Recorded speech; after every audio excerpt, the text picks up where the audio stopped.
So if you've been following SEC Unfiltered for a while, at least since I've been here, I think that you know where I stand on Saturday's game in Tuscaloosa, Alabama. I made it clear on this channel. I've been on multiple other platforms on YouTube. I've been on podcasts. I've been on radio hits. I have said that the match between Georgia and Alabama will be the game of the year. And it's not going to be dethroned, at least for my money. It will not be replaced. Yes, I know there's other great games, other matchups, other things that could determine the SEC. This will be the standard of college football. And there's a lot of reasons that go into it, mostly the history about what it's done to our sport and to this conference over the last decade. But for me, this is where college football has a potential switch. To me, this is where finally we get to see where college football resides moving forward. So let's go and discuss what's going on SEC Unfiltered. It's Cole Thompson here. Real quickly, make sure that you hit the subscribe button down below. Just check if you haven't already hit subscribe. Do so right now, and also smash that ring notification. That way you don't miss a single episode of SECU. Download the podcast version of the show wherever you get your podcast listening systems. Follow us on the social channels at SEC Unfiltered. If you want to keep up with me, have the back and forth banter, build a relationship, do so at Mr. Cole Thompson on both Twitter and Instagram, and check out all of our great work found at SECUnfiltered.com. This episode is brought to you by RHOBACK. Look good, feel good this upcoming fall on game days at RHOBACK.com by using the promo code SECU for $20 off your very first purchase. Joggers, polos, hoodies, shorts. Guys, fall is right around the corner. Get that fall foliage. Look good in your photos with your missus or with your mister. Do so at RHOBACK.com. This to me is the game because we know what this means. We know what this matchup will be for the future of college football and really for the SEC. Nick Saban is gone. His time in Tuscaloosa is over. It's the Kalen Deboer era. And so far, if you're an Alabama fan, if you're an Alabama supporter, if you are somebody that is on the booster that is paying NIL collectives or is making sure that he is getting the right cash, you feel pretty confident. You feel like the team is going in the right direction. That performance that you saw 2 weeks ago in Madison is simply a taste about what this team could be. They're not even at that second gear yet. That's how much I believe in this Alabama team. That's how much I believe in the future of this Alabama team and what I believe this offense can be, especially with a guy like Kalen Deboer leading the charge, where it certainly just feels like that it's Groundhog Day 2.0, but instead of Bill Murray, a.k.a. Nick Saban, playing Phil Connor, they recast it with Paul Rudd, a.k.a. Kalen Deboer. That's what you got. But Georgia's the standard right now when it comes to the SEC. And many people have pegged it that for a while because of who Georgia is being led by. Krby Smart, protege underneath Nick Saban, and probably the one guy who is actually able to hold a candle next to the great coach's name. And there's been this theory for a while, and you and I both know this, that Alabama was always going to be Alabama so long as Nick Saban was patrolling the sidelines down at Bryant-Denny Stadium. He was always going to have that X factor gene. He was always going to be the guy that separates the tone about what is the version and standard of college football success. And Krby was going to be the prince in waiting. He was waiting to go get the crown anointed as the new czar of college football. Whenever the mantle was being passed, it was going to leave Tuscaloosa and Bryant-Denny and Titletown, and it was going to head to Athens, and it was going to go to Krby Smart because if he was the closest at doing it things best. And more importantly, doing things away is sustainable well past this era of college football. And yes, Texas is joining the party, and Tennessee has turned the tides, and they feel like a team that's contending. And who knows what we're going to get with Lane Kiffin and Eli Drinkowitz and what happens at Florida. Those programs all could be on the come up. The same thing for Oklahoma. They're not going to stay down forever, but it's Georgia's to lose. And I think that most people at Georgia said, okay, we're fine with this standard right now. We're fine with being in the limelight and being the maid of honor alongside Alabama until Nick Saban decides to go ahead and retire down to Miss Terry. But what is it now? What is it now? Because if you're an Alabama fan, you know that the standard in Titletown is not changing. Kalen Deboer may have had the welcome party be absolutely at his doorstep inside when he got off that plane from Seattle, Washington. That doesn't change. The honeymoon period ended about 2 days later at his press conference when he said, let's go to work. Because the standard in Tuscaloosa is still college football playoff. It still is national championships. It still is to dominate and show why that script day is the most powerful letter in the conference where it just means more. And here's the theory. What are we looking at? Is it actually Krby Smart being 1-5 against Nick Saban? Or is it Krby Smart 1-5 against the team that he was once the tirade of the defense? Which one is it? You get the answer this weekend. It's not the final answer. I'll tell you what, there are certainly going to be reasons to believe that just because Alabama walks away with a win, that their season is far from over, or that they're still the kings of college football. There's so many ways that this thing can go that I don't think enough people are paying attention to.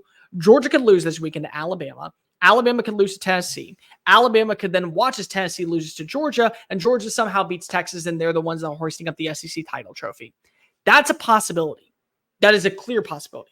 There's also a possibility where Tennessee beats Georgia, Alabama beats Georgia, Alabama beats Tennessee, Tennessee loses to some random team, Ole Miss beats Georgia, and now Georgia's out of the college football playoff. That's still standard too. A lot of these things can happen. The world of college football as we know it right now is far from being settled.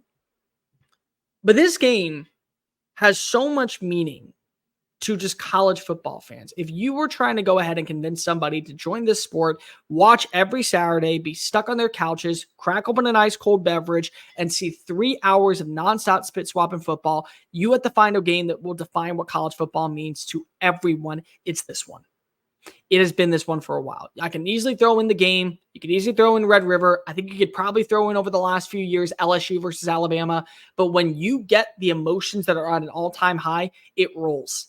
And it has been rolling. It has been this way for decades. I know that it's Nick Saban, but it started well before Nick Saban. It started well back in 1958 when Bear Bryant had his first victory. It started in 1962 when Joe Namath, the legend of Broadway Joe, Willie, came down with a 35-0 win. It continued in 1965 at Sanford Stadium when the Bulldogs opened up with a win over an Alabama roster fresh off of a national title. And it started a 5-game winning streak. And Krby Moore had the big play to Pat Hodgins and Bob Taylor for the 73-yard score. It continued to the heartbreak that was 2012. And before that, it actually happened in 2007 when Nick Saban got humbled and realized this is no longer Baton Rouge, Louisiana. This is Tuscaloosa. There are certain standards that you have to meet.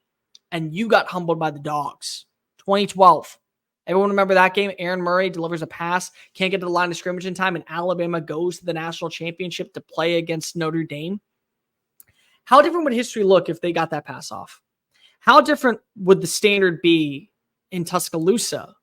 And what would Nick Saban's record be? Would he still be in Alabama right now if it wasn't for that 2012 win? Because that was also the final piece of a dynasty being delivered. 2009, 2011, 2012, you go ahead and capitalize. Is Mark Richt still there? Does Mark Richt be viewed in a different light if he gets the win over Nick Saban and he's playing Notre Dame in Miami in 2012? What does that look like? How about in 2018 when you have to go to your bench? Jalen Hurts is your guy. You know Jalen Hurts is your guy. And he's not getting the job done. So you turn it to and it gets to overtime, and it's 2nd and 26. And an eventual Heisman Trophy winner catches a football from a Heisman finalist. And lo and behold, Krby may have had the better roster, but Nick had the better day.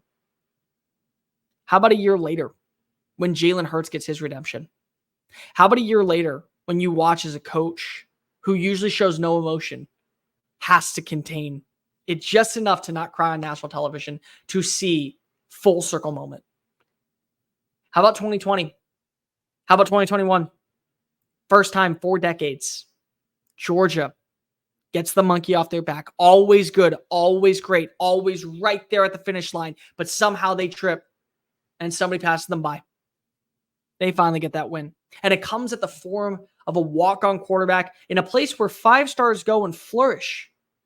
He's the one leading to a championship against the powerhouse that was Nick Saban. And by the way, a guy that you lost to en route to seeing a Heisman Trophy winner be born, and Bryce Young. And then a year later, you see it happen again.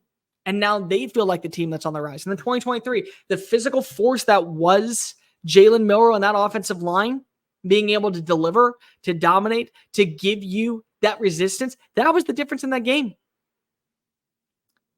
And that's going to be the difference in this game. The reason why this game means so much to so many people is because of it is what college football is all about. It brings you back to where you were when you were a 5-year-old sitting on your couch watching a game be played and you immediately fell in love with it. It brings you to that level. It brings you to knowing what this game is all about and why we care so much about this sport. Why Saturdays are reserved for college football and for nothing else. These are those type of games. And also, it's the type of games to where you will know where you were when it happened. You will know what you were doing, and you will remember it when you're 80. You'll be sitting in a rocking chair, not knowing where you are, what your daughter's name is, and what position you played when you were growing up, but you sure as hell will remember that final score that resided at Bryant-Denny Stadium on a Saturday night in Tuscaloosa on a September afternoon. You will know what that feeling is like, and you will know what that game is all about. You will, because that's what makes this sport different. That's what makes this sport its own unique entity. That's what makes this sport the greatest thing that has ever graced this planet, and why we care so much about the craft. You don't have to be an Alabama fan or a Georgia fan. You don't have to bleed crimson and white or say that you just support the red and black to know that this game has such major implications to the sport and why it is such a detrimental thing. This is the game of all games. And this is a standard moving forward. Are we watching as Alabama finally passes on the torch to Georgia and we enter a new era of college football, one where Nick Saban's aura is completely gone, but now a legacy begins down in Athens? Or are we still saying that Titletown USA is Titletown USA and all they did was they switched out the head coach? Still a standard, still an expectation. And we get to be blessed with it. You know, regardless of who you root for in this game, regardless of who you think comes out on top, I think you just root to see this game live up to the expectations. Because we are blessed all offseason to talk about what is college football and how much we miss college football and how much we want it on our television screens. And then we hear people complain about what the schedule is. It's a boring month of September. Oh, well, we are playing against an FCS team. Why would I care? And then you say to yourself, well, you care because you build the momentum to this game. Where two undefeated squads that still feel like national championship contenders can hoist up their bragging rights in a route to Atlanta and then a college football playoff berth. They get to show you why they still are the dominant force of college football that reigns supreme, and you best get out of their way. They still show you why this game is decided in Titletown and Athens, Georgia. You love it. You absolutely love it. And for my money, this is why I think this is the game of the year. It's the game of the year because of what is at stake for both of these squads and what this means for the future of college football. And so do me a favor, whatever you are doing this weekend, make sure that you are pigeonholing, circling, having alarms set nonstop for this game. Because this is a game that is defying college football. And this is a game that will carry a lot of weight into the future of our favorite sport. Let me know in the comment section down below. What are your overall thoughts on this game? Do you get emotional getting talked about what happens when the Bulldogs take on the Crimson Tide? Like, rate, review, subscribe. Follow us on the social channels, TikTok, Facebook, Instagram, Twitter, at SEC Unfiltered. Download the podcast version of the show and check out all of our great work found at SECUnfiltered.com. I'm Cole Thompson. Until next time, folks. Later.